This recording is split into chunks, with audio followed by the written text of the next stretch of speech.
Una semana después, la pregunta que todo el mundo se hace hoy por hoy es ¿cuánto afectó el escándalo Libra al gobierno, al presidente Javier Milei?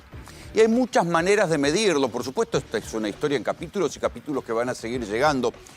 La primera, para ponerle un número, la dan las encuestas. Se conocieron varias encuestas esta semana. Algunas ya venían haciéndose de antes y otras se aceleraron a partir del escándalo Libra. El propio gobierno encargó varias encuestas de urgencia, encuestas flash, se llaman, para entender cómo había pegado en la opinión pública esto que sucedió hace poco más de una semana, hace exactamente 9 días, cuando un presidente, hecho inédito en la historia, apareció promocionando una criptomoneda que resultó una estafa. ¿Sí? Y digo promocionando porque la palabra promocionar o difundir, una cosa en la cual insistió el presidente Milei en su entrevista, es fundamental. Cuando le decían, bueno, usted promocionó esto, decía, no, yo difundí. ¿Por qué? Porque el verbo promocionar puede llevarlo a una infracción a la ley de ética pública, que es una de las imputaciones que tiene Milei. Pero eso vamos a hablar más adelante. Primero vamos con las encuestas. Esta noche en GPS va a estar Sheila Bilker con una encuesta exclusiva de ella, que nos la va a presentar acá, pero se conocieron otras a lo largo del fin de semana. Se conoció, por ejemplo, una de Management and Fit, que dice que, por ejemplo, el 63% de la población considera responsable, no culpable, responsable, que algo sabía de la estafa de la criptomoneda al presidente Javier Milei. ¿Sí? Y vean esta es de Roberto Bachman, que estuvo hace un par de semanas aquí con nosotros, y es el seguimiento de la imagen de Milei a lo largo de este periodo. Y lo que se ve es que el cambio, la caída o el aumento de la imagen negativa de Milei es de 4 puntos. Claro, no parece mucho frente a tamaño escándalo, frente al primer escándalo grave que padece el presidente Javier Milei, 4 puntos no parece mucho, y por eso en el gobierno creen que el quilombo fue menos de lo que podría haber sido y respiran de alguna manera aliviados. Fíjense que en un momento acá, ¿sí?, en septiembre de este año, cuando la inflación no bajaba, estaba alrededor de 4 puntos, y además el gobierno le negó el aumento a los jubilados, la imagen negativa del presidente había llegado al mismo nivel que ahora. ¿Sí? O sea que, pero después, con la baja de la inflación, con el blanqueo y la imagen negativa del presidente, bajó y sobre todo subió la positiva. Estamos en este punto, para el gobierno no es grave, y esto es lo que dicen los voceros cuando uno habla con ellos. Pero esto es el frente de la opinión pública. ¿Sí? En el frente de la opinión pública, por ahora el presidente parece blindado, o por lo menos no es tan grave el daño que le infligió el escándalo de la criptomoneda, la estafa de la criptomoneda Libra. Digo estafa porque así lo está juzgando la Justicia Federal Argentina. Después está el lado político puro, no solo la imagen, sino las instituciones. Y ahí otra vez funcionó la magia del borocotazo, la magia de los votos que se cambian, porque no se habló mucho de esto en la semana, pasó así como sin pena y sin gloria, pero hubo un senador radical que había promovido que se armara una comisión investigadora. Recuerden que nosotros aquí el domingo pasado veíamos las dos posturas. El peronismo, que promovía un etéreo y onírico juicio político que nunca van a poder bancar, y otros que decían, bueno, lo que hay que hacer es una comisión investigadora para que haya más datos, para avanzar. Y en esa postura estaban algunos radicales. Uno de esos radicales, el senador de Corrientes, Eduardo Bischi, firmó el pedido de comisión investigadora. ¿Y luego qué pasó? Se dio vuelta en el aire y por ese voto no se lograron los 2/3 en el Senado cuando llegó el momento de votar sobre tablas la posibilidad de armar una comisión investigadora para el escándalo de la criptomoneda Libra. El voto maravilloso del senador de Corrientes, que pegó un brinco en el aire. Insisto, había firmado el dictamen pidiendo comisión y a la hora de votar dijo, no queremos comisión.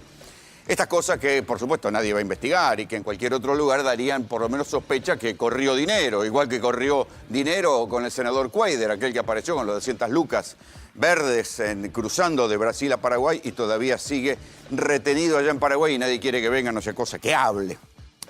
Pero después está el tercer frente y es el frente judicial. Y ahí también uno puede decir que el gobierno la trae bastante liviana, porque por esas maravillas de Comodoro Pi El fiscal a quien le cayó la investigación, ¿por qué? Porque la denuncia cae en el juzgado de María Servini. Servini, como suele suceder en estos casos, delega la instrucción en el fiscal. El fiscal es el fiscal Eduardo Tayano. Y yo ahora les voy a explicar por qué todo queda en familia. Pero primero vamos a la imputación. La imputación, los imputados son 6. ¿Sí? El presidente Javier Milei, acá lo tiene. Hayden Davis, el rubiecito este, que después vamos a volver sobre él. El señor Julian Pez, que ya tenía, como también les conté el domingo pasado, algunos antecedentes de manejos poco claros con criptomonedas, un empresario cripto de Singapur. Y después 3 argentinitos, no, mejor dicho, 2 argentinitos, Mauricio Novelli, un empresario español, Manuel Terrones Godoy, y préstenle atención a este muchacho Sergio Daniel Morales, porque salvo Milei, este otro también es funcionario público, menos conocido, bajo perfil, pero es funcionario público. ¿De qué se los acusa? Porque también hay que detenerse en esto, ¿no? La imputación es por delitos de negociaciones incompatibles con los funcionarios públicos, estafa, todo el espectro de cosas razonables en un escándalo como este. Pero, sin embargo, las cosas que pidió el fiscal Tayano, esto lo dicen los propios abogados de Milei, yo les aseguro que esta es la imagen, la impresión que tienen los propios abogados de Milei, lo que están esperando. Dice que lo que pidió Tayano es manejable, es tranquilo y que lo van a poder ir llevando en el tiempo. Primer detalle, el fiscal Tayano es un experto en enfriar cosas y que las cosas vayan y duerman el sueño de los justos. Vieron que, como Comodoro Pillo, siempre les digo que son maestros en el arte del freezer y el microondas. Cuando quieren la mandan al freezer y cuando no las activan con el microondas y las cosas salen como por un tubo. ¿Qué fue lo que pidió el fiscal Tayano? Mucho informe de cosas que ya más o menos están conocidas, ¿sí? Y ahí, bueno, pidió informes al Banco Central, a la CNB, ojo con el informe de la CNB, ahora les voy a decir por qué. Análisis de billeteras virtuales, cuáles fueron las plataformas que se utilizaron para hacer la criptoestafa, un informe de la IGJ, bueno, cosas por el estilo. Lo importante para analizar de lo del fiscal es qué es lo que no pidió. Y ahí sí uno puede decir, qué raro que un fiscal no haya pedido esto, porque en otro caso seguro lo hubieran pedido. ¿Qué es lo que no pidió el fiscal Tayano? Insisto, un maestro en el arte de enfriar causas. No pidió los teléfonos. En un quilombo como este, lo primero que hace es pedir los teléfonos a todo el mundo. Hasta para cualquier delito menor te piden los teléfonos. No, acá no pidió los teléfonos. Curiosamente no imputó a Karina Milei, que en todos los testimonios aparece recibiendo a buena parte de los involucrados en audiencias privadas. No imputó a Karina Milei. Tampoco pidió los registros de visitas, ni de Milei ni de Karina Milei, ¿sí? Todas estas medidas seguramente los denunciantes las van a pedir, pero andás a ver después cuándo se las dan, si se las conceden. Y en el gobierno celebran que no hayan pedido los teléfonos. Imagínense. Alberto Fernández, expresidente, le fueron por una causa parecida, fueron y le agarraron los teléfonos. A Milei no. A Karina Milei ni le imputaron. Claro, uno puede decir que todo queda en familia. ¿Por qué les digo esto? Porque el fiscal Eduardo Tayano, insisto, un maestro en congelar causas y que vayan a dormir el sueño de los justos, es nada menos que el padre de un funcionario del gobierno nacional. ¿Sí? El hijo del fiscal Eduardo Tayano, que yo no sé por qué no se inhibió, no se corrió a un lado, no se apartó de la investigación.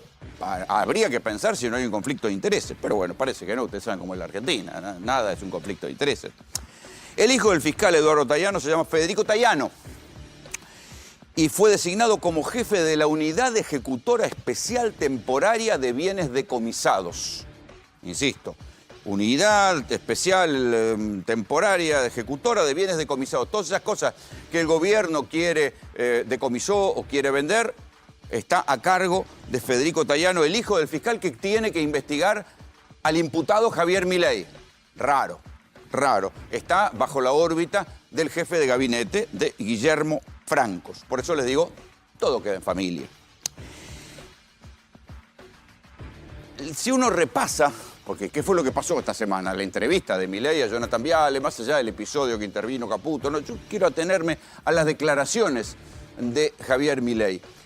No dio ninguna, o sea, lo importante es lo que faltó. No dio ninguna buena explicación del milagro por el cual un presidente que no se despeinó y no le movió un pelo que cerraran 10.000 empresas, sobre todo pymes, en lo que va del año, o en lo que va de su gobierno, en menos de 3 minutos ya estaba recomendando una inversión que resultó luego una estafa. Es raro, al menos. En 3 minutos. La moneda salió en un momento y a los 3 minutos ya estaba el tuit del presidente Milei con el contrato incluso promoviendo, insisto, promoviendo, que es la frase que el gobierno no quiere escuchar, la criptomoneda Libra, que resultó una estafa en apenas 3 horas.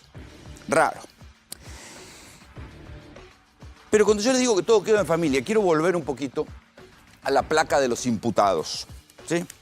Porque una de las cosas que pide el fiscal Tayano es informes a la CNV, a la Comisión Nacional de Valores. La Comisión Nacional de Valores en este momento, uno puede decir que al menos está haciendo cosas raras, porque la Comisión Nacional de Valores es la que tiene que ver con títulos, acciones, digamos, que tiene lo que pasa en la bolsa, es un ente regulador, es como la SEC en Estados Unidos.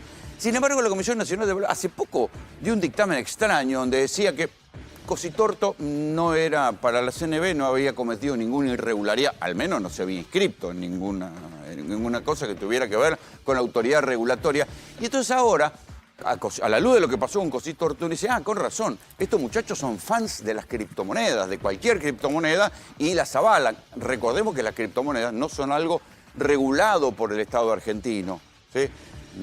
El Fondo Monetario Internacional, a los países que quisieron darle curso legal a las criptomonedas, como El Salvador, o lo que les contaba yo la semana pasada, la República Centroafricana, los cortó en el aire y le dijo, no jodan con las criptomonedas, para nosotros no son algo reconocido ni son algo de curso legal. Junten dólares, junten reservas, pero no nos interesan las criptomonedas. Sin embargo, como asesor de la Comisión Nacional de Valores, insisto, uno de los lugares donde el fiscal Tayano, que tiene el hijito laburando en el gobierno, pidió informes, es a la Comisión Nacional de Valores, donde está de asesor, ¿quién? Este muchacho, uno de los imputados. Raro, raro. Uno de los asesores del directorio de la CNV es uno de los imputados. Ustedes me decís, bueno, en este gobierno que te guillotinan por cualquier cosa, ya lo echaron. Está imputado. Por mucho menos que esto, sin haber tenido ninguna imputación. Milei ha echado a más de 100 funcionarios en un año de gestión. La semana anterior había guillotinado, como empezaron a utilizar el término guillotina, había guillotinado un montón a la hija de Cavallo por lo que había dicho el padre, al titular del ANSES, Mariano de los Celos, porque había adelantado las intenciones ocultas del gobierno respecto de bajar las jubilaciones o hacer una reforma jubilatoria. No, sin embargo, este que está imputado en algo que, según el propio Milei, fue un cachetazo para su imagen, a este no le aplicaron guillotina. Raro, es un funcionario, ¿eh? No le aplicaron guillotina. Y ahí viene otra cosa rara de lo que se vio esta semana, que del mismo modo que el presidente no dio muy buenas explicaciones, en la entrevista, en la única entrevista que dio al respecto, porque después se fue a los Estados Unidos, donde lo aplauden, lo homenajean, lo saludan, le sonríen, le prestan, le dan una motosierra para que haga su show, bueno. Pero acá, donde tiene que dar explicaciones, por lo menos ante la justicia, por más que uno imagina que la investigación va a ir lenta, acá no aplicó guillotina contra este muchacho y además estuvo muy cauteloso con todos a los que podría haber acusado de decir, che, viejo, me metieron en un quilombo, por lo menos. Escuchen, por ejemplo, lo que dijo sobre Hayden Davis. O sea, y acuérdense, el rubiecito, el que hacía, el dueño de varias de las billeteras virtuales, desde donde se canalizó la guita, que estuvo reunido con Milei. Escuchen lo que dijo Milei sobre Hayden Davis, a ver si lo tenemos por ahí. ¿Y cómo llegó a vos, Davis? Mira, el tema es el siguiente. Cuando fui a la FinTech, sí, digamos que organizó Mauricio Novelli, yo aquí lo conocía de hace mucho tiempo y que es un tipo hiper creativo. ¿Cuál es el punto? El punto organizó la FinTech y ahí básicamente, digamos, conocía a un montón de gente. O sea, Novelli. Sí. ¿Vos conociste a través de...? No, pero en ese evento conocí gente muy interesante. Y por mucho menos que esto, el presidente Milei a lo largo de su año de gobierno, todos nosotros nos hemos espantado de la brutalidad con la que estigmatiza, acusa a la gente de mandril, ensobrado, estúpido, econochanta, los adjetivos diversos. Sin embargo, este muchacho, con quien estuvo reunido, que no puede decir que no lo conoce, no, mucha tranquilidad, mucha cautela, mano de seda. Sin embargo, y además no puede decir que no lo conoce, no, bueno, casi no lo conozco.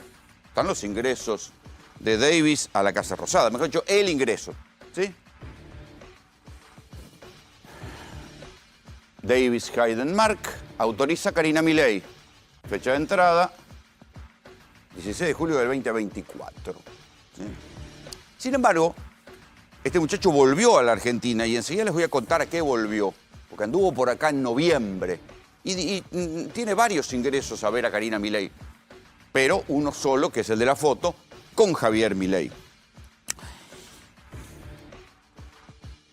Hayden Davis tenía un contrato con el presidente Milei. Había un contrato, no con el presidente, con alguna instancia del gobierno. Volvemos a la placa de todos los imputados, ¿sí? Porque acá me parece que se empiezan a ver más claras algunas cosas que, insisto, yo no espero que las esclarezca la justicia. A este ritmo y con ese fiscal no esperemos demasiado. Pero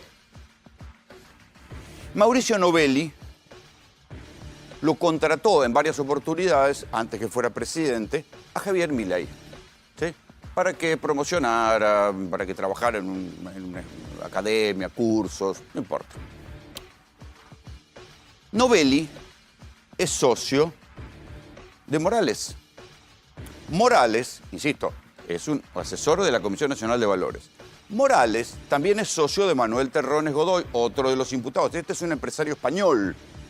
Entonces, no solo Morales es uno de los imputados en la causa, sino que además es socio de quien fuera empleador y calculo que amigo de Milei, y es socio en otra empresa del empresario español.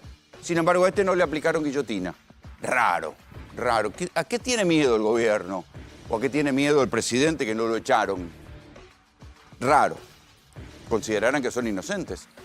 Pero igual, por mucho menos que esto, a cualquiera que a Milei lo molestó, lo incomodó, afuera, como decía Donald Trump cuando estaba en El Aprendiz, lo echaba, you are fired, decía Donald Trump. Bueno, Milei no se metió demasiado con ninguno de estos muchachos. Y ahí es donde vienen incluso cuando uno escucha atentamente y entre líneas lo que dijo Hayden Davis, hay cosas que suenan como medio a amenaza. Dice, bueno, yo tengo 100 millones de dólares, estoy esperando que el gobierno me diga. Escuchen algunos de los fragmentos de Hayden Davis, por favor.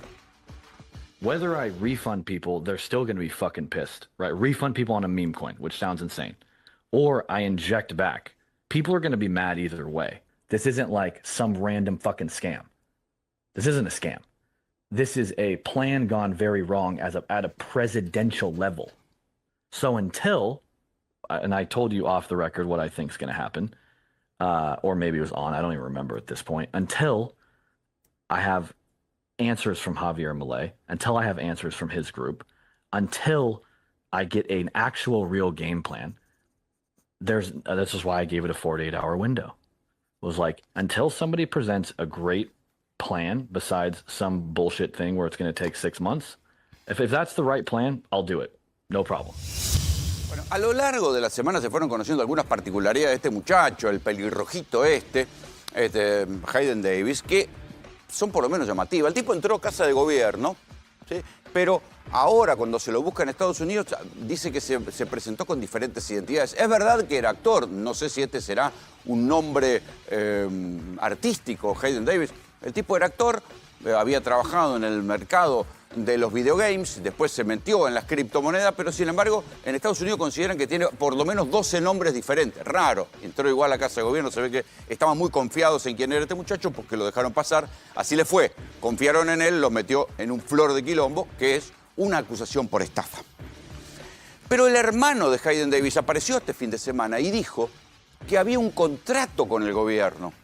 El hermano de este muchacho, insisto, apareció y dijo que había un contrato, pero no lo dijo este fin de semana, en verdad. Este fin de semana se conoció lo que había dicho el hermano de Hayden Davis, Gideon Davis, pero lo había dicho en noviembre de este año. ¿Y cómo es posible?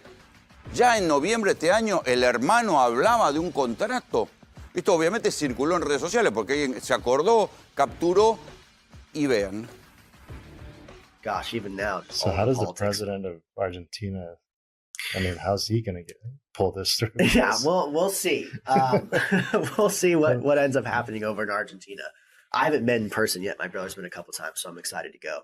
But again, at a high level, what Cube's doing is, so Argentina just signed an LOI with Cube that we facilitated to use their underlying technology to help with crypto stuff over there and open that up, but also potentially open up a credit union and a bank style thing where it's crypto and TradFi and crypto kind of merged together. So entity, I mean, it's signed and stamped by Javier Milei. Right. We're doing an event with him in 2 weeks. Wow. Hopefully I'll get to meet him. We'll see. Brush up on your Spanish. Yeah, for real. I got to talk to him in Spanish. I don't think he speaks English. I think it's the first foreign entity LOI that either Milei, I think it might be all of Bueno, Argentina. sabrán disculpar, es una traducción por inteligencia artificial, pero lo fundamental ya está dicho. Dice, había un contrato, mi hermano tiene un contrato con el presidente Javier Milei. ¿De qué estamos hablando? Con el presidente. El presidente no puede firmar un contrato por la Argentina con una empresa para hacer algo, una empresa de criptomonedas. No se puede hacer. Y si lo hizo, y si existe, el quilombo crecería. Esta semana aparecieron un par de notas periodísticas que confirmaban la existencia de este contrato. Porque este muchacho, Hayden Davis, anduvo por aquí, por Argentina, y más precisamente, algunas crónicas dicen que el 21 de noviembre de este año, ¿sí? Insisto, el hermano está hablando en noviembre y está hablando de un contrato, y en ese momento, el 21 de noviembre, mejor dicho, del año pasado, 4 de los imputados festejaron y brindaron con champaña en un hotel de Recoleta. ¿Y qué fue por qué brindaron? Porque se había supuestamente firmado un contrato. ¿Entre quién? Entre Davis y los otros empresarios. Quiero que volvamos a la placa de los imputados. ¿Sí? Porque si existe ese contrato, ¿con quién lo firmó?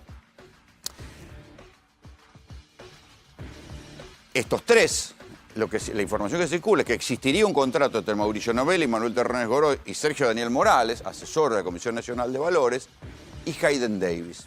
¿Para qué es ese contrato? Cuando uno lo lee, lo que trascendió, es un catálogo de buenas intenciones, ¿sí? Pero ¿existió ese contrato realmente? Y dice el contrato, insisto, algunas de las cosas que trascendieron, que no son oficiales, porque todavía, insisto, el fiscal Tayano no se preocupó por pedir la existencia de este contrato. ¿Sí? Debería haber dicho, che, existe un contrato, ir a buscarlo a las escribanías, ¿dónde están? Seguramente ya existe una abogada defensora de Hayden Davis, porque Hayden Davis está procesado en Argentina, se presentará alguien con un poder y traerá el contrato. Va a ser muy divertido ver qué es ese contrato y con quién lo firmaron. Pero los americanos, tanto Hayden Davis como su hermano, creen que ese contrato está firmado con el presidente. Yo dudo que esté firmado con el presidente, pero hubo alguien que en nombre del presidente habló y dijo que iban a hacer un contrato, ¿sí?, para lograr una especie de una asociación para posicionar a la Argentina como líder global en blockchain, una zaraza, inteligencia artificial y criptomonedas mediante la asesoría estratégica de Sergio Morales. Acá está Sergio Morales, el de la CNB, al que no guillotinaron, ¿sí?, y las partes. ¿Quiénes son las partes? Terrones Godoy, Novelli y Hayden Davis. ¿Qué iba a ser el objetivo de este contrato? Era que Morales actuara como asesor oficial para Javier Milei, asegurando el liderazgo de Argentina en blockchain e inteligencia artificial, como si eso uno lo pudiera asegurar por un contrato. Por eso digo, es medio sanatero todo. Pero lo cierto es que existía algún diálogo más, algún compromiso más, y ahí se explica por qué 3 minutos tardó el presidente, porque había un compromiso. ¿Con quién? Con Morales, con ellos, con todo, no importa. Pero si existió ese documento, aunque Milei no lo haya firmado, se explica, si fue firmado por un asesor, cómo sucedió la magia de que en apenas 3 minutos el presidente Milei promocionara una criptomoneda que resultó una estafa. porque había un contrato, había un acuerdo. No es como dice Milei, yo no sabía nada, no estaba al tanto, yo apenas los conocía. Eso es lo que se intentó lavar las manos. Pero ¿qué pasa si aparece el abogado de Hayden Davis diciendo, che, pero acá está el contrato, acá está lo que firmamos? ¿Con quién? Con Sergio Daniel Morales, que hacía de asesor en la CNB. Bueno, no importa, pero hubo un contrato, hubo un acuerdo. ¿Qué dicen? Que no lo sabíamos, que nadie estaba al tanto de todo esto. Estas son las alternativas que hay hoy con el escándalo Libra. ¿Esto impactará en las elecciones? Y la verdad que yo creo que no. Así como están las cosas, creo que no. ¿Por qué? Porque ya tenemos la experiencia de los años 90. Cuando un gobierno logra bajar la inflación, puede asimilar cualquier tipo de escándalo. Y si no, vayan a leer los libros, los que no lo recuerden, sobre cómo hizo Carlos Menem para llevar adelante papelones como la mala investigación del atentado contra la AMIA, las ventas ilegales de armas a Croacia y Ecuador, firmada por un decreto del propio Menem, volar la fábrica de Río Tercero para ocultar las ventas ilegales de armas a Croacia y Ecuador por pedido de Estados Unidos. La relación con Yabran, nada más escandaloso que la relación de Menem con Yabran, y sin embargo, Menem siguió ganando elecciones porque tenía el capital de haber logrado bajar la inflación. ¿Sí? Es verdad también que la baja de la inflación que logró hasta ahora Javier Milei no es la misma de la de Menem. La inflación de Menem estaba en el 0,1, 0,2, 0,3, a veces incluso había deflación en aquellos tiempos.